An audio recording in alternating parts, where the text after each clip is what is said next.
విశాఖ జిల్లాలో గల అత్యంత పురాతన దేవాలయాల్లో ఒకటి అప్పికొండలోని 11వ శతాబ్దపు సోమేశ్వర ఆలయం ఉంది. ఈ గ్రామమునకు సమీపమున ఉన్న సింహాచలం అప్పన్న ప్రభావం వలన ఈ నామం ఏర్పడిందని చెప్పవచ్చు. దీనిపై మరిన్ని వివరాలు మా ప్రతినిధి ఈశ్వర్ తెలియజేస్తారు. ఈరోజు అప్పకొండ శివాలయం మరి స్వామివారి వచ్చాం. ఇది ఈ యొక్క టెంపుల్ ఏదంటే మరి పూర్వీకులు చెప్తుంటారు చాలా గొప్ప చరిత్ర గల టెంపుల్ అని. మరి ఈరోజు మన పంతులు గారు ఉన్నారు.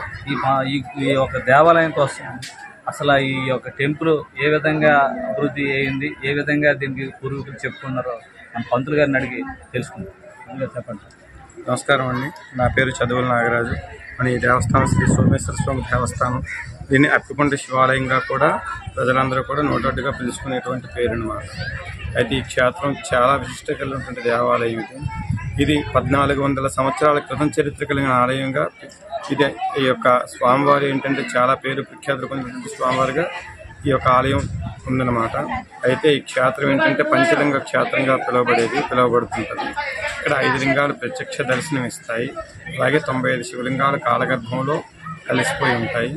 అయితే ఇన్ని శివలింగాలు వెళ్ళడానికి గల కారణం ఏంటంటే ఒకానొకప్పుడు కపిల మహర్షి సాగర తీరాన ప్రయాణిస్తూ ఉండగా ఈ సుందర ప్రదేశం కపిల మహర్షి వారికి నచ్చి తన నామధేయం మీదుగా ప్రసిద్ధిగాంచిన పుణ్యక్షేత్రం ఒకటి వెళ్ళాలనే సంకల్పంతో సూర్యాస్తమయం నుంచి సూర్యోదయం లోపు తపస్సు చేయడానికి నిర్ణయించుకున్నారు.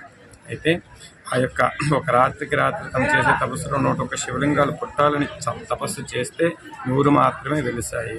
ఆ ఒక్క లింగం కోసం అప్పుకు తిరగాల్సిన పరిస్థితి రావడంతో మరి ఆ ఒక్క లింగం అప్పుగా మిగిలిపోవడంతో ఇటువంటి కపిల కొండగా పొందకూడదు, అప్పుకొండగా మిగిలిపోవాలని శపించారు. నాడు అప్పకొండ క్రమేపీ అప్పకొండగా పిలువబడుతుంది. అయితే మన ఈ క్షేత్రంలో ఆరాధన కొరకైతే 4 లింగాలు ప్రత్యక్ష దర్శనమిస్తాయి. ఒక శివలింగం ఆనాటి కాలంలోనే కాస్త చిన్న భిన్నమైపోయి ఉంటుంది. అయితే చోళరాజుల కాలంలో చోళులు నిర్మించినటువంటి దేవాలయంగా శిలాశాసనాల ద్వారా తెలుస్తుంది. 6 లేదా 8 శతాబ్దాల్లో ఆలయం నిర్మించినట్లుగా శాసనాల ద్వారా తెలుస్తుంది.